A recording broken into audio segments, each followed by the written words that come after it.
네, 강프로입니다. 자, 요즘에 제가 삼성전자 영상을 계속해서 올립니다. 자, 이 내용을 보시면 지금 한 8만 원 정도에서 등락을 보이고 있잖아요. 오늘 어느 정도 나왔으니까 이게 이렇게 될 거다. 이런 이야기 드리지 않을 거예요. 왜 이런 시세가 나오게 됐고, 그리고 지금 여기 보시면 한 7만 원 정도에서 왜 등락을 보였고, 여기서 반등이 나오는지 그 이야기에 대해서 드릴 거고, 여기서 추가적으로 올라가기 위해서 어떤 상황이 나와야 되는지 그 내용까지도 이야기를 드리도록 하겠습니다. 자, 이걸 보셔야 되는데 주식시장은 미래 가치를 반영합니다. 지금 실적이 좋잖아요. 그러면 이것보다 훨씬 더 높아요. 자, 근데 지금 실적이 나쁘잖아요. 그러면 주가는 이미 바닥을 기고 있습니다. 그러니까 기본적으로 실적 좋은 종목을 매수하세요. 요건 주식 비싸게 사세요. 요 이야기예요. 자, 그러니까 한 번 더 제가 탁 잘라서 이야기를 드리면 저평가된 종목은 없다. 저평가된 종목은 저평가된 이유가 있다. 그러니까 실적을 볼 때 내가 영업이익을 딱 보고 그런 게 아니라 성장률을 가져갈 수 있겠느냐, 요걸 보셔야 되는 거예요. 자, 보세요. 그걸 증명하는 게 삼성전자 실적만큼 잘 증명할 수 있는 게 없겠죠. 자, 내용 보시면 21년도 초에 삼성전자는 고가가 나왔죠. 96,800원. 여기 고가 딱 나오고 나서 쭉 빠진 겁니다. 근데 21년도가 가장 높은 실적입니다. 직전 5년치 실적을 봤을 때 19, 20, 21, 22, 23 이렇게 봤을 때 그렇잖아요. 27조 영업이익, 그리고 35조, 51조.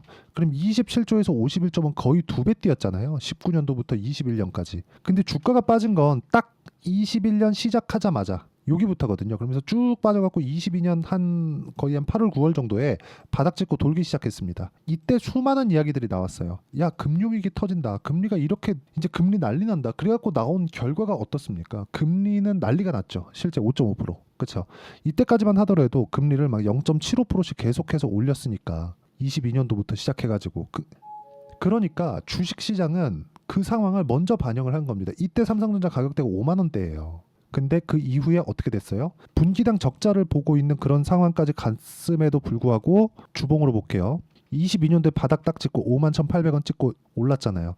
이쪽 실적이 오히려 안 좋다는 거죠. 그럼 여기서 차트만 가지고 우리가 판단을 하면 단순히 그쵸? 뭐 쭉 내려가서 22평 돌파하면 매수하세요. 이런 걸로만으로는 주식을 볼 수 없다는 겁니다. 뭐 단순히 뭐 여기서 뭐 세력 지표가 뭐가 떴네요. 이딴 소리 하면 이건 그냥 말이 안 되는 거예요. 그냥 주식 시장은요. 미래 가치를 가격이 먼저 반영하는 과정에서 주가가 먼저 뜬다. 그럼 이걸 딱 뒤집어 놓으면 하락하는 구간이 그려지겠죠. 실적의 피크를 딱 쳤다. 근데 성장률 안 나와. 그럼 그냥 떨어지는 거예요. 이거보다 더 좋은 성장률을 가져갈 수 있어. 그럼 주가 여기서 더 올라가는 거고. 근데 돈을 이만큼 벌잖아요. 그쵸? 벌었죠. 그러면 펀더멘탈은 올라간다. 왜? 밸류에이션이 높아지니까.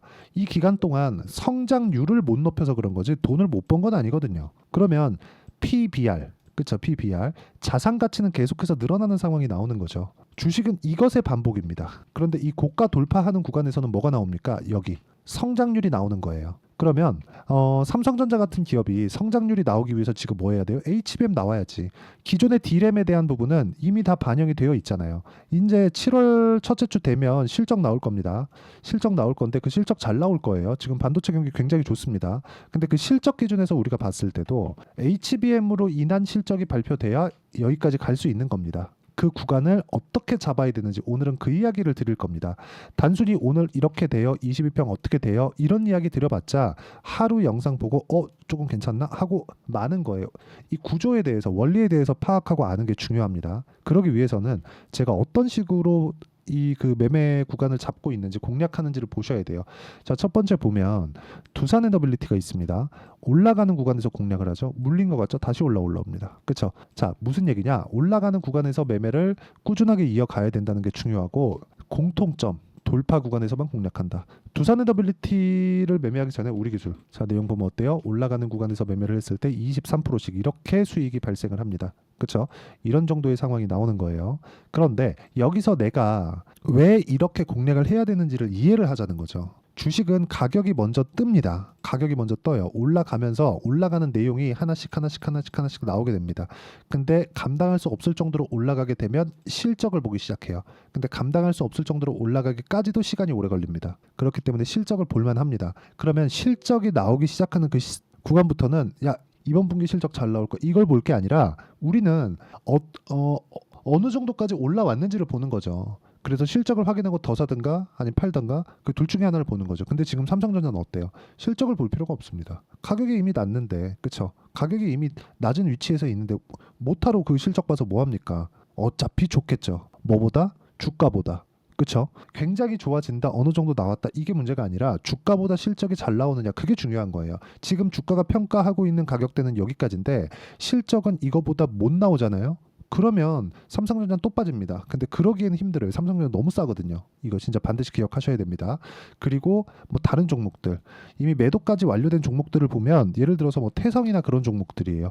모두 다 고가 돌파하는 구간에 매매를 했고, 그쵸? 몇 프로? 50%. 그쵸? 그리고 6월 달에 뭐 우양이나 그런 종목군들 보더라도 올라가는 구간에 매매를 했을 때 40% 이런 정도의 상황이 나오는 거고, 이 내용에 대한 부분은 실시간 시세가 필요하기 때문에 여기 소통방에서 모두 공유를 하고 있습니다. 오늘자 같은 경우에도 뭐 한화 엔진이나 이렇게 진행이 되는데 이 내용도 보시면 모두 공통적이에요. 한화 엔진. 자, 내용 보시면 돌파하는 구간을 공략했을 때 오늘 시장이 급락이 나왔는데도 불구하고 5% 정도의 상승세를 보였다. 실시간 시세가 필요하기 때문에 제가 소통방에서 공유를 해드리고 있는 거니까 소통방에 들어오시면 되고요. 소통방은 무료로 진행하니까 구독과 좋아요 눌러주시고 상단에 있는 전화번호로 구독 또는 소통이라고 문자 보내주시면 소통방 입장 링크를 순차적으로 공유를 해드리도록 하겠습니다. 자, 어떤 관점에 의해서 매매를 해야 되는지를 제가 이야기를 드린 거예요. 그쵸? 어떤 관점에 의해서 매매를 해야 되는지를. 그리고 이 내용에 맞춰서 우리가 삼성전자를 보잖아요. 그럼 명확하게 보이는 게 있습니다. 일단 전 삼성전자는 매매하지 않습니다. 그런데 삼성전자를 보는 이유는 삼성전자가 움직였을 때 다른 종목군들이 뭐가 다니겠느냐. 예를 들어서 뭐 DI와 같은 그런 종목 오늘 또 올랐어요. 삼성전자가 이렇게 안 빠지고 올라간다는 건 실적에 대한 기대감보다 HBM에 대한 퀄 테스트를 통과할 수 있다는 기대감이 지금 존재하고 있다고 보시면 됩니다. 거기에 맞춰서 하이닉스는 오늘 큰 폭으로 떨어졌어요. 그렇죠. 한미반도체도 뭐 크게 떨어진 건 아닌데 2.7% 정도 떨어졌고, 그러니까 이런 부분들이 다 복합적으로 작용을 하는 거예요. 이걸 가지고 우리가 야 삼성전자에서 HBM 성공할 것 같은데 할 것 같은데 할 것 같은데 이런 생각을 갖고 있는 게 아니라 야 삼성전자에서 HBM을 통과하지 못해도 지금 가격이면 할만하다. 근데 앞으로 통과하지 못했으니까 통과할 것이라는 기대감을 가지고 있는 거죠. 그랬을 때 삼성전자 관련된 HBM 관련주를 공략했을 때는 DI 같은 이런 종목을 공략할 수 있는 거고 오늘도 10% 상승세가 나왔습니다. 보유하고 있죠 이렇게. 그리고 YC 같은 경우에도 어때요? 올라가는 구간에서 계속해서 매매를 하잖아요. 이런 상황을 지속적으로 만들지 않으면 주식시장은 진짜 어려울 수밖에 없습니다. 그리고 이 내용에 맞춰서 삼성전자에 대한 상황을 보는 거예요. 삼성전자가 버텨주지 않으면 YC도 그렇고 DI도 그렇고 절대 못 갑니다. 하늘이 두 쪽 나도 못 가요. 이 부분 반드시 기억을 하세요. 그렇죠?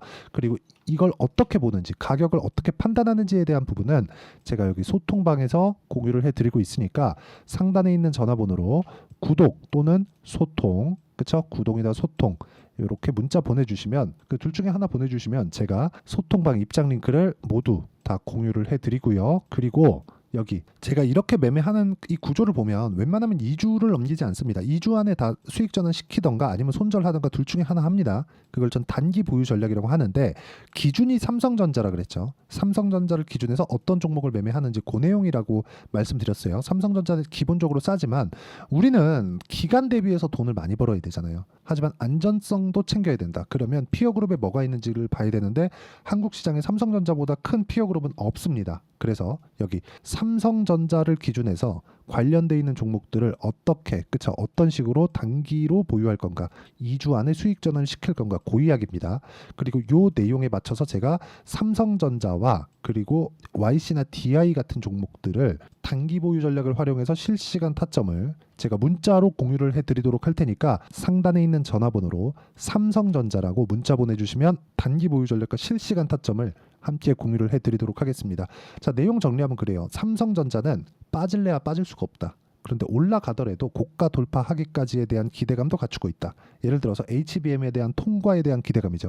그런 부분은 우리가 사실상 예상 외적인 다른 부분은 확정을 내릴 수 없잖아요. 하지만 가격은 확정이에요. 더 이상 빠질 수 없다는 가격. 그렇기 때문에 관련돼 있는 종목들을 매매했을 때, 삼성전자를 기준해서 관련돼 있는 종목들을 매매했을 때 꾸준하게 수익 구간을 지속적으로 만들어갈 수 있다는 점이 중요합니다. 이 부분 반드시 기억하시고, 어떤 식으로 판단하고 분류를 해야 되는지 제가 다 이해를 시켜드리도록 할 테니까 영상 끝까지 시청하시고요. 모든 분들이 성공 투자하셨으면 참 좋겠습니다. 자, 24년도가 돼도 여전히 시장은 녹록지 못합니다. 이런 상황이 벌어지는 건 어쩔 수 없습니다. 이런 상황에서도 수익이 나는 종목들의 구조는 변하지 않습니다. 즉, 대시세 종목에 대한 구조는 변하지 않는다는 거고, 실제 제가 소통방에서 지속적으로 이야기를 드리고 있는 내용도 대시세 종목이나 시장 주도주를 공략하는 건 철저하게 가격 분석을 하라고 이야기를 드리고, 가격 분석 이후에는 이슈에 대한 파악, 그리고 이슈를 파악하고 나서는 다시 내가 얼마에 매수할지 그 타점에 대한 부분을 지속적으로 언급을 하고 있습니다. 자, 근데 생각해 보세요. 시장이 굉장히 어려웠습니다. 어려운 상황에서의 어떤 종목들이 강했냐 보면 반도체와 그리고 바이오입니다. 자, 실제 여기 보면요. HLB에 제가 실제 매매한 내용을 띄워놓고 보여드리고 있는데, 1월 22일부터 매매를 시작해서 4일 동안 31%의 수익 마감이 됐고요. 그리고 여전히 신고가 종목입니다. 자, 그리고 그 다음 어보브 반도체, 이름을 보시다시피 반도체 종목이죠. 그리고 AI 반도체는 지속적으로 강세를 보이고 있습니다. 이 종목도 신고가를 먼저 달성한 이후에 제가 21%의 단기간에 21%의 큰 수익을 내고 마감이 됐습니다. 다시 재공략을 준비하고 있고, 이런 부분은 소통방에서 다 공유를 해드립니다. 자, 그리고 코세스, 자, 코세스 같은 종목도 당연히 그쵸, 신고가 종목이고요. 그리고 반도체 종목입니다. 이 종목도 영업일 기준에서 이틀 동안 대략 한 15%의 수익 마감이 됐습니다. 내용을 한번 보시면 어떻습니까? HLB를 포함해서 뭐 30%, 20%, 뭐 15% 이런 식의 수익이 지속적으로 발생하고 있는데, 이 세 종목 모두 다 신고가 종목이고, 1월 달에 시장이 약세를 보이고 있는 구간에서도 강했었던 그런 종목입니다. 특징점이 하나 있는데, 그 이슈에 앞서서 가격이 먼저 반영했다는 거죠. 그렇게 제가 가격을 먼저 보고 이슈에 대해서 파악하는 이유는 결과적으로는 큰 시세를 먹기 위한 사전 준비 작업입니다. 실제로 큰 시세를 먹기 위해서 사전 준비 작업을 했을 때 여기 레인보우 로보틱스 127%, 그리고 ISC 98%, 그리고 한미반도체 97%의 큰 수익을 내는 상황을 만들 수 있습니다. 어떤 식으로 소통방에서 진행됐는지, 그쵸? 그 상황을 제가 이야기를 드린 건데, 이런 상황도요, 당연히 신고가를 공략했을 때 가능한 겁니다. 자, 그러면 이번에도 마찬가지입니다. 그쵸? 정부 주도의 코리아 디스카운트 해소 방안이 2월 달에 발표를 하고요. 그리고 2월 달에 발표된 내용을 토대로 주가가 움직이는 게 아니라 이미 움직인 내용이 있죠. 실제 이 내용은 크게 중요한 게 아니라는 겁니다. 실제 움직인 내용을 보면, 자, 기아차입니다. 실제로 12월 달에 신고가를 만들어 놓고 정부에서 입김을 불어 넣으니까 순식간에 기아차를 포함해서 현대차 같은 거대 기업들의 주가가 2주도 채 되지 않아서 40% 정도의 큰 시세를 냅니다. 자, 그러면 우리는 어떤 종목을 봐야 될까요? 이슈를 파악해야 되는 것도 맞지만 철저하게 가격에 맞춰서 매매를 해야 되는 게 당연히 중요합니다. 정부가 주도하는 정책 방향이 있겠죠. 그 방향에 맞춰서 우리가 종목을 찾을 필요가 있다. 자, 그러면 답이 나왔습니다. 정부가 주도하는 방향에 맞춰서 제2의 기아차를 찾는 게 지금은 중요하다. 근데 정부 정책의 방향에 맞게 가자. 그랬을 때 앞서서 제가 보여드렸었던 내용인 여기 레인보우 로보틱스 127%, 그리고 ISC 98%, 그리고 한미반도체 97%와 같은 수익을 낼 수 있습니다. 물론 시간에 대한 부분은 최소 2주의 시간이 필요하고요. 그리고 최장 3개월 안에 끝내야 됩니다. 자, 기아차의 시세를 보셨던 것과 같이 2월 달에 정부 정책의 방향이 결정되고요. 바로 3월 달이면 시행입니다. 자, 그러면 우리는 거기에 맞춰서 당연히 종목을 찾아야 되고, 제가 제2의 기아차를 찾아놨습니다. 제가 아까 전에 소통방에서 이야기를 드렸었던 내용 다 공개를 해드렸는데, 그 내용처럼 종목만 받고 싶다 하시는 분들은요, 상단에 있는 제 전화번호로 대시세, 자, 대시세라고 문자를 보내주시면 정부 정책의 방향에 맞는 종목을 모든 분들에게 무료로 공개를 해드리도록 하겠습니다. 자, 제가 원하는 건 채널 성장이 목적입니다. 자, 그래서 구독과 좋아요 꼭 좀 부탁드리고요. 모든 분들이 정부 정책에 맞는 방향으로 매매를 이어가서 큰 수익 보셨으면 좋겠습니다.